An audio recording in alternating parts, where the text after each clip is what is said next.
For more content like this, log on to gibbopresents.com. It's Gibbo, and right now I'm joined by an artist who originally hails from St Eustatius, but who now resides in the Dutch city of Amsterdam. It is Ziggi Recado. Live and direct. Ziggi, before we get into any discussion about your music, I hear you were involved in an accident recently. What happened and how are you? Man, I am pretty sore right now. I just got my daughter a new bike for her birthday. She had dance lessons on the day I got back from Costa Rica. I actually was going biking with her to take her to this dance lesson thing. And our handles got tangled. So I grabbed at her to try to, because I saw her like losing it, like she was going to fall. So I grabbed her to try to break her fall. So that actually worked because she turned out okay, but then everything fell on me.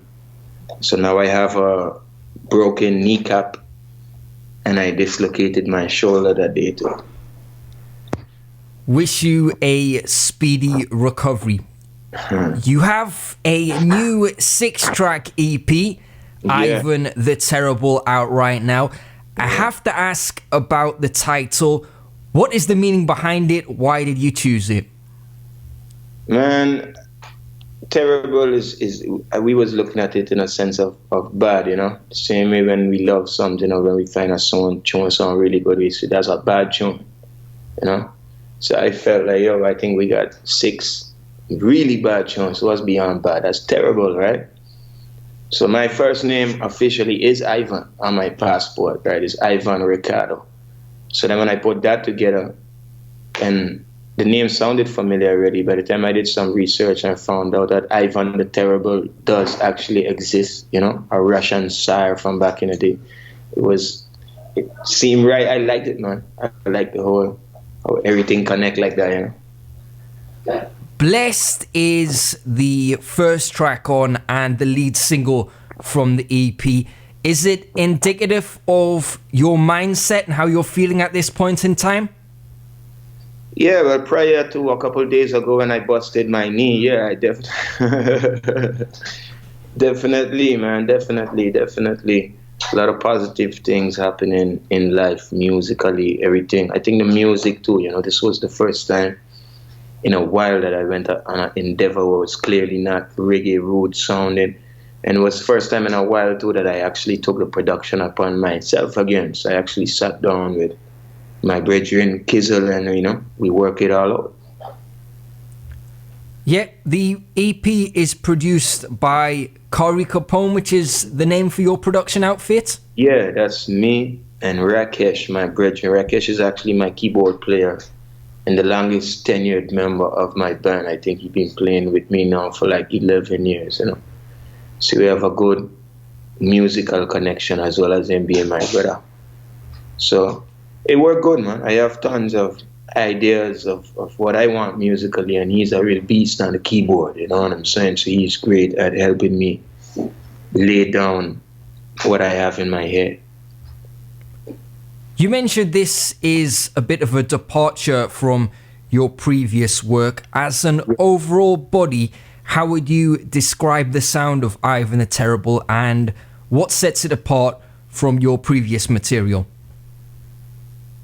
The sound of Ivan the Terrible, I still think people would most likely categorize it as dancehall, I think it got dancehall vibes, but really blended with other stuff. I think they got some soca elements in there. I think they got some hip hop elements in there, So I would say it's definitely a more modern sounding something than the traditional roots reggae sound,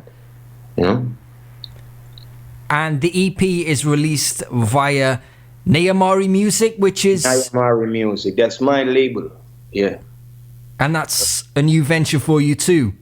Yeah, this is something that I've been putting together, at least in my mind, for a while now. And this is the first time we actually executed it, So I really went and got a team together. So Nayamari Music is me and at least 3 other people, and together this is the first project that we put out like this.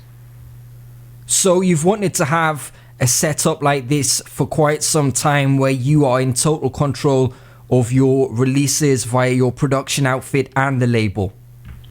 Yeah, well, I mean, at least you want to have that opportunity, right? Because if not, then you're going to have to depend on someone to do something. I think at least with this setup, if you have a plan and you got something that you feel that you could execute, you have everything in place to, get the project on the road without having to look to people for stuff. Plus, it's always more beneficial, of course, if you have more control, at least in the sense of, where you get back and you have more oversight, definitely, over everything. It's a lot more work, but it's positive. I like it. Since your career began, you've released material through a number of labels along the way. Have all these experiences helped you create the right setup for you as an artist today?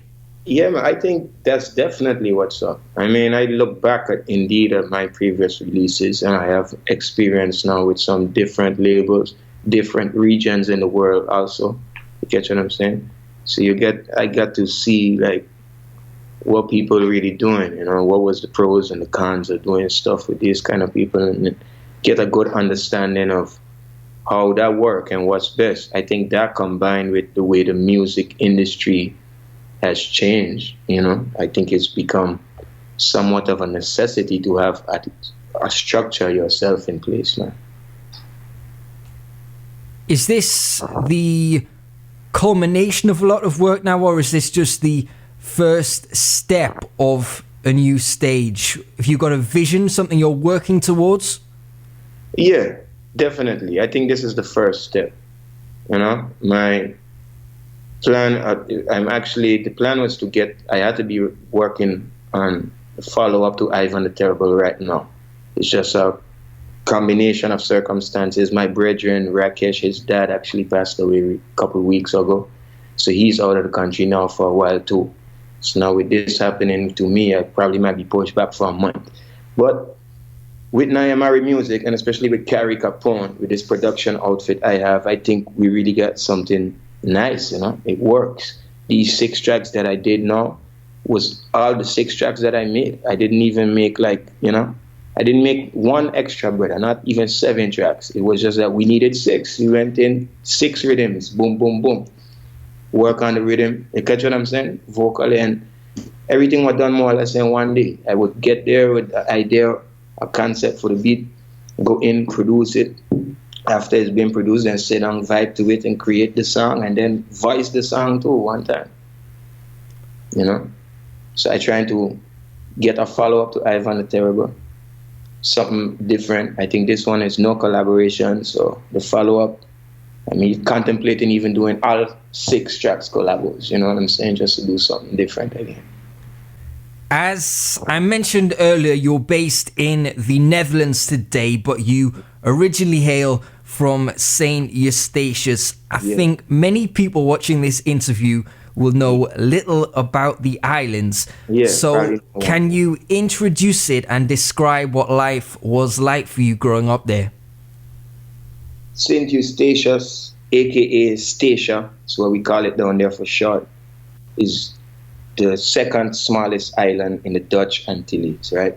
The population is like 4,000, so really tiny, you know what I'm saying? Don't know exactly what the length is again. I think it's something like more or less 25 square kilometers, one big volcano. And especially when I used to live there, I grew up there with my grandparents, real primitive, So even for me being I'm far from my granddad, but I grew up with seeing my grandfather go to his land on the donkey and come back with stuff from the, cane, sweet potatoes, that kind of stuff, like real yard to the maximum, man. So I lived there until I was 13, and I was in Aruba a while. That's a different part of the Caribbean. That's a more Latin vibe. So I definitely catch a lot of different Caribbean flavors before I moved to Holland when I was 18. So how hard was the transition when you first arrived in the Netherlands, the lifestyle must be very different. Oh yeah, definitely, man. I mean, for somebody like me, for sure. If you come in from the Caribbean, because I was in the Caribbean for 18 years, I had never been to Europe, period. You catch what I'm saying? So then when you come from that and you're in a big city, it's, yeah, man, culture shock, a completely different world, you know? And school to everything, man. It was, in the Caribbean, it's Dutch island, so you first learn some Dutch, right? So you feel like, okay, I can speak Dutch. And then you get up here and it's like, Jesus Christ, I don't understand nothing, you know what I'm saying? So yeah, that was heavy, man. So I ended up mostly, in terms of my personal connections, I had a lot of friends from the islands who were also up here. Most people from down my side tend to come to Holland for schooling when you're around 17, 18, right? Because it's Dutch islands. So you have a little community of island people up here too. So that's where my like connect was for the most part. With the population of St Eustatius being so small, I would have to think that you are one of the most well-known people on a worldwide basis from the island. Am I correct? I believe I'm number one, man. So how are you treated when you go back? Do you get a celebrity welcome? Are they waiting with the red carpet when you get off the plane? But no, I mean, look, everybody didn't know me, you know what I'm saying? So it's really home. So right now it's nothing crazy. Everybody know me and would hail me, respect me. I mean, it was a red carpet kind of vibe the first time I went back, you know, after like I basically really started to have some success in music and Europe, and then I went back there to actually do a show for the first time. Oh yeah, that was special. You know, then you got off the plane and really, you know, the commissioner and the governor and this one and everybody was there, and kids with flowers and a band playing and police escort, and yeah, that was a vibe. And describe your emotions for me in that moment. Boy, just unreal, because I don't, it's a while ago now, and I think this was probably like 2007 or something like this, you know, 2006, 7, somewhere around there. So yeah, it was unreal, you know, because I started doing music kind of out of nowhere. People in station, the Caribbean know me as a sportsman. I used to play basketball. That's all I was about. I never did music in the Caribbean, you know. So when I went back down there, obviously they got me for the show, so I know they were aware of what was up, but nobody told me that all of this would be waiting on me on the airport. So it was funny, man. It was unreal. Like I say, you don't really grasp it in the moment, you know. It's afterwards when you look back and you see the pictures again, you're like, yo, this was really a thing. You played basketball. Are you an NBA fan? Serious NBA fan, man, definitely. Well, with the new season about to commence, tell me who's going to win this year. Man, with the Warriors picking up the rank now, it's hard for me to envision them losing, to tell you the truth. I don't see how that's going to happen, man. On paper, to me, that's like maybe the greatest team ever assembled, you know. Let's see. And are you a Warriors fan, or do you root for another team? I like the Warriors. I like Cali, you know. So even though I like LeBron too, I was pretty neutral. And I'm more a basketball fan. But I ain't from America, so they ain't got really like one city where it's like, oh, I just root for this team. You know? I go with my feeling. When the series them start and I check it out and I naturally feel who I gravitate towards. You had a show in Costa Rica on the day of the EP's release, as you mentioned earlier. Yeah.